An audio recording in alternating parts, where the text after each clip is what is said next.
الحمد لله وكفى وسلام على عباده الذين اصطفى أما بعد فأعوذ بالله من الشيطان الرجيم بسم الله الرحمن الرحيم ثم لتسألن يومئذ عن النعيم۔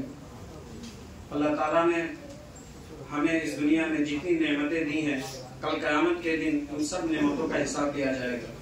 اگر ایک پانی کا بوتل ہے ہم اگر اس کو استعمال کر رہے ہیں تو کل قیامت کے دن اس کا بھی حساب لیا جائے گا کہ آپ نے اس پانی کو کس طرح حاصل کیا اور کہاں خرچ کیا، کیا اسے شریعت کے دائرے میں رہتے ہوئے حاصل کیا کہ نہیں۔ تو اگر چھوٹی سی چھوٹی نعمت کا حساب اگر کل قیامت کے دن ہم سے لیا جائے گا تو اللہ تعالیٰ نے ہمیں جو پھول جیسے اولاد دی ہیں اور کمپیوٹر سے زیادہ تیز ذہنی اولاد دیے ہیں کہ کیا کل قیامت کے دن اس کا حساب نہیں ہوگا۔ ماں باپ سے ہی ان بچوں کا حساب لیا جائے گا۔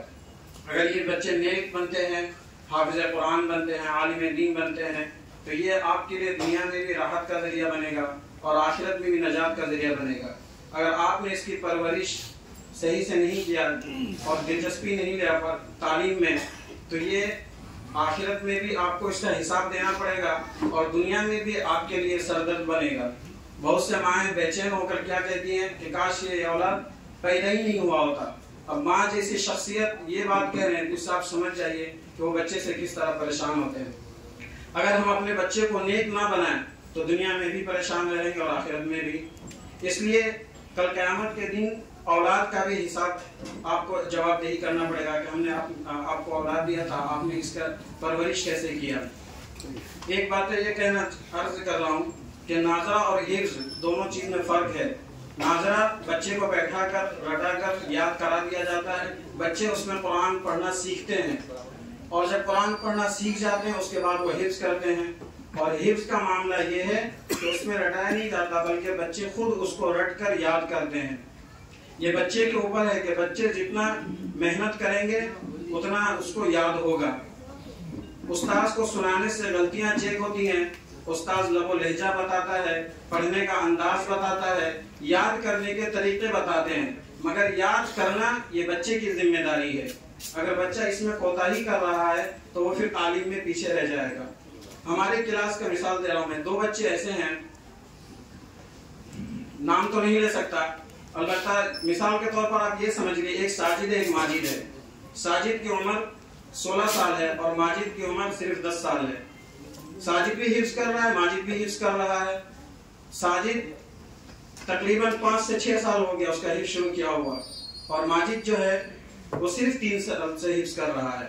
جب میں نے سال کے شروع میں اسے یہ کہا تھا کہ آپ کو ساجد کو پیچھے کرنا ہے اس سال سبق میں تو اس نے کہا تھا انشاءاللہ ہم پیچھے کر دیں گے۔ اور میں نے ساجد سے کہا تھا یہ بچہ چھوٹا ہے، 10 سال عمر ہے اس کی، اگر یہ آپ کو پیچھے کر دے گا تو پھر آپ کو رسوائی ہوگی، اس لیے آپ بھی محنت کریں تاکہ اسے پیچھے یہ آپ کو پیچھے نہ کر سکے۔ چنانچہ دونوں بچوں نے محنت کیا مگر ساجد جو ہے وہ نومبر 27 کو پیچھے ہو گیا اور ماجد اس سے آگے نکل گیا۔ اس کی وجہ کیا تھی؟ ساجد جو ہے وہ شروع سے غیر حاضری بہت زیادہ کرتے تھے، موبائل کا استعمال زیادہ کرتے تھے، ذرا سا کوئی فنکشن ہوا تو اس میں چلا گیا اور رات دیر میں آیا اور سو گیا، صبح پھر کلاس ناغہ کر دیا۔ اور ایسا بھی نہ کیا کہ کلاس ناغہ ہوا تو چلو گھر میں یاد کر لیں، آج کا سبق اور کل کا سبق دونوں ملا کر سنا لے، یہ بھی نہیں کیا۔ گارجین جو ہے ان کے وہ کبھی رابطہ نہیں کرتے، بلانے پہ آتے ہیں، نہ بلانے پہ کبھی پوچھتے تک نہیں ہیں فون کر کے، جس کی وجہ سے ساجد پیچھے ہو گیا۔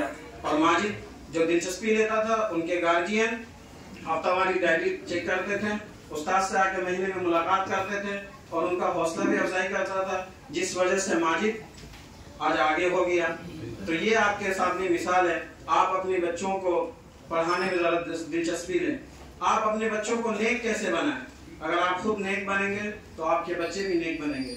آپ اپنی ایک بچہ ہے میرے کلاس کا جو 1 صفحہ 1.5 صفحہ سبق سناتا ہے، ایک دن اچانک اس نے 5 صفحہ سبق سنایا۔ مجھے بڑا تعجب ہوا کہ آپ تو ہمیشہ 1 صفحہ 1.5 صفحہ سبق سناتے ہیں، آج اچانک سے 5 صفحہ کیسے یاد ہو گیا؟ تو اس نے کہا کہ حضرت میرے ابو جان جو ہے وہ ہر جمعے کے روز سورہ کہف کی تلاوت کیا کرتے تھے اور جب وہ سورہ کہف کی تلاوت کرتے تو مجھے بھی اپنے پاس بیٹھاتے تھے اور میں بھی سورہ کہف کی تلاوت کیا کرتا تھا اور ہر جمعے کو سورہ کہف کی تلاوت کرنے کی وجہ سے مجھے یہ سورہ یاد ہو گیا۔ تو آسانی کے ساتھ اس صورت کو اس نے 2 سے 3 دن میں سنا لیا. تو یہ ہوتا ہے اگر آپ نیکی کی طرف اپنے بچوں کو لے کر جائیں گے تو انشاءاللہ ضرور آپ کے بچے کامیاب ہوں گے. اور اگر اسے یوں ہی چھوڑ دیں گے صرف استاذ کے بھروسے پہ، ایسا نہیں ہے کہ استاذ محنت نہیں کرتا، استاذ اپنی دل و جان سے محنت کر رہا ہے. ہر ایک بچے کو وہ اپنا بچہ سمجھ کر ہر ایک بچے پہ وہ محنت کرتا ہے. جو بچے غیر حاضری کرتے ہیں اس پہ بھی محنت کرتا ہے. ساجد اور ماجد یہ دونوں اس سال حفظ مکمل کر لے گا. اور ساجد اس لیے مکمل کر لے گا کیونکہ استاذ کی اس پہ بڑی خیرخواہی ہے، استاذ اس پہ بہت زیادہ زور دیے ہوئے ہیں. استاد اگر محنت نہ کرتے، اگر یہ سوچ کے چھوڑ دیتے کہ یہ ناغہ کرتا ہے، بلا وجہ غیر حاضری کرتا ہے، اس کے ماں باپ نہیں بات مانتے ہیں نہ اس کو، تو وہ بچہ آج بھی اس سال بھی حفظ نہیں کر پاتا ہے. مگر اللہ کا کرم ہے کہ وہ انشاءاللہ امید اللہ کی ذات سے کہ جنوری تک دونوں بچے کا حفظ مکمل ہو جائے گا. لہٰذا آپ حضرات جو ہے اپنے بچوں کے ذرا سا معاملات میں دلچسپی دیں اور گارجین حضرات جو ہے استاد سے رابطے میں رہیں.